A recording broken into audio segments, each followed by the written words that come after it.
Hey, happy Sunday, everybody. I know some of you are enjoying this Halloween holiday. I don't think I've done Halloween in a while, probably not since my daughter lived with me. It is Set It Up Sunday, so come on in, come on in. Say hey, say hello if you are here live. Just let me know that you're here. Say hello, let me know how you're doing. We're going to be talking about fear on this Set It Up Sunday, which I think is really apropos for Halloween to talk about fear. So just let me know if you're here. Hey. I'm trying to see comments here. I think I'll just have to say hey. I won't be able to see who it is. So this is Set It Up Sunday. This is my weekly conversation about how to set up your week, your month, your year, even your life for success in whatever way you define success. And we all have our own personal ways of defining what is successful for us. And, that's different for each person. There are generational differences. And I think post-COVID, actually, we're not post-COVID, but as we endure this result of COVID, what we think is successful or how we define success for ourselves is changing. So tonight, I wanted to talk a little bit about fear. As usual, it's kind of been my topic this past week on social media. I've talked about the things that make us afraid. And I thought this would be a good idea because I recently read an article that said horror movies can help us overcome fear. The effect is a primary tenet of what's called exposure therapy. And in other words, we are exposing ourselves to something that is scary as a way to overcome fear. Okay, I'm still not watching scary movies. I don't watch scary movies. I haven't for some time. I was a child and exposed to Alfred Hitchcock, I think the king of horror movies, that particular genre.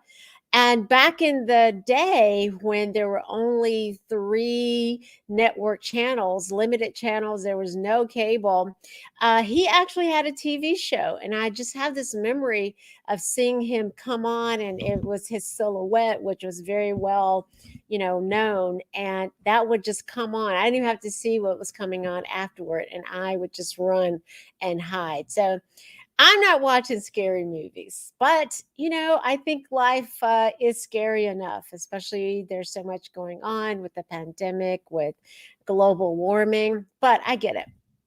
The thing is, we are wired to feel fear, our anxiety, our apprehension, that all those feelings tell us something about how we're experiencing what is happening to us. And you can blame it on our sympathetic nervous system. In perceived dangerous situations, that system triggers involuntary responses. So we can feel our heart rate increase, we can feel our blood pressure raise. The extra blood gets sent to our muscles. It just gets us ready to address the threat. Our automatic response is that familiar fight, flight, or freeze. You've probably had all those things happen to you. So we either stay to confront the danger or whatever's scaring us, or we flee in an attempt to avoid it or outrun the danger, or sometimes we freeze in place and then wait for the next shoe to drop, the next thing to happen. It's an automatic reaction. We can't control it. And the danger we perceive can come in many forms. It can be physical danger, but it also can be psychological danger from someone who may mean us harm or maybe just doesn't have our best interests at heart. It can be somebody on the job, it can be somebody in our personal relationship, somebody that we consider a friend. And our bodies have ways of making us aware of these dangerous situations. So it can be something in our gut, that tingling at the back of your neck, the hairs on your arms may start to raise. Don't ignore that knowing. It's your body's way of telling you that something's going on. But sometimes the fear is in our minds. It's, what we interpret it from, something that happened to us before, or what we assumed based on what we think we know. Or maybe we actually saw something happen previously that was dangerous or would make us fearful, and we think that is going to happen again. The thing is that we fear, this in this situation, the fear, again, it's made up. And we fear a lot of things that might happen. We fear that the thing we really want, it's not possible, so we don't try. Or we fear that someone will say no, so we don't even ask. And we fear that the people that are in our lives will feel inconvenienced, or they'll be disappointed in something we've done, or they'll leave. So we don't even pursue what it is that we really wanted to do. Or we fear that pursuing our dreams won't sustain us. So we stay stuck in situations that aren't fulfilling to us. When we're so focused on the thing that we're afraid of, that fear can really hijack our decision making process.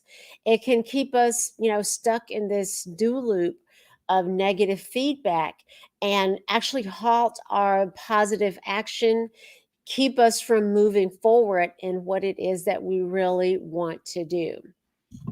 So, I'm going to share some ways we can prevent fear from interfering with our decisions. And while I do that, if you're on here live, please share in the comments maybe techniques you use when you're feeling afraid of something. How do you get past that? So, just write it in the comments.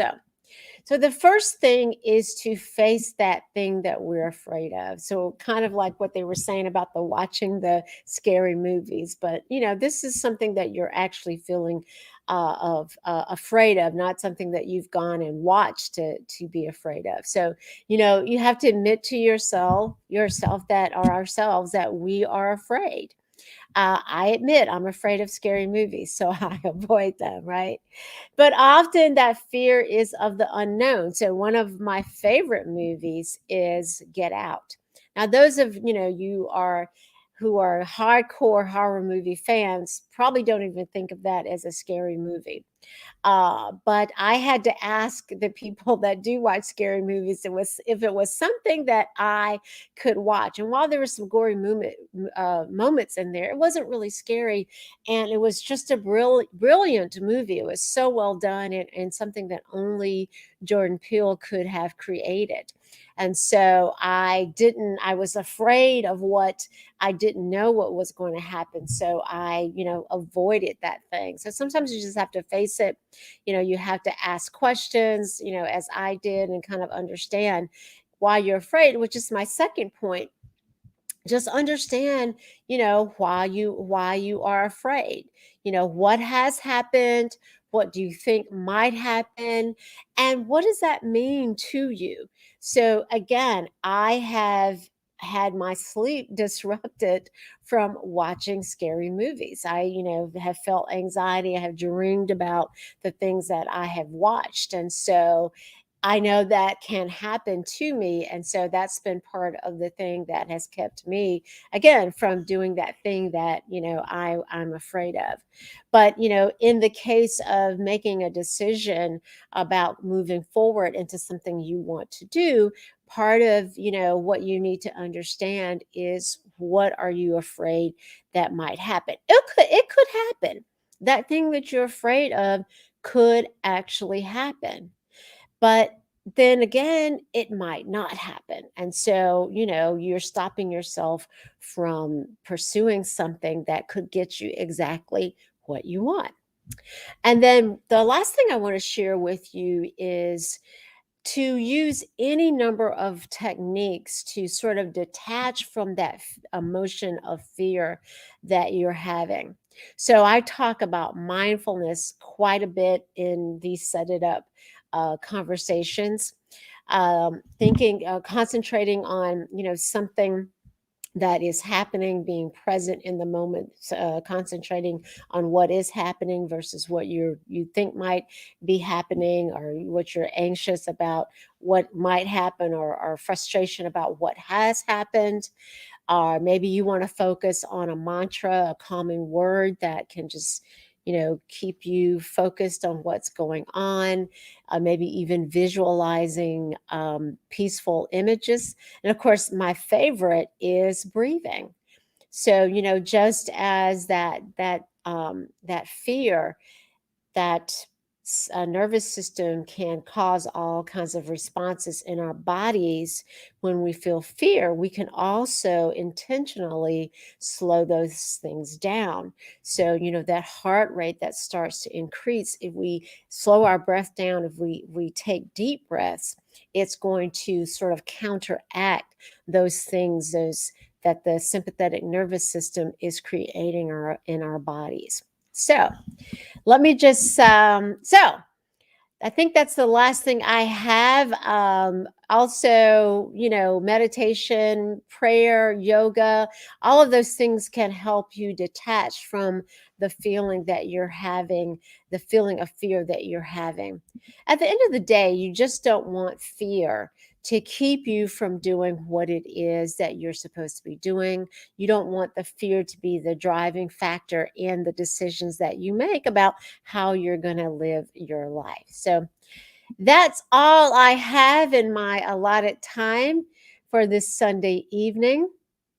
Um, Next Sunday, I'll be right here next Sunday, and I'll be prepping for my master class, Unblock Your Barriers. And Unblock Your Barriers, we'll talk about a lot of those fears that keep you from doing what you're supposed to be doing. And so we'll spend a whole week starting on November the 8th talking about that. So it'll be the second time I've done this master class. So I'm hoping, if you're watching this now, or if you watch it after the fact, that you will think about registering and joining me for Unblock Your Barriers. So I'm not seeing any comments in the comments section. So I want to be respectful of your time.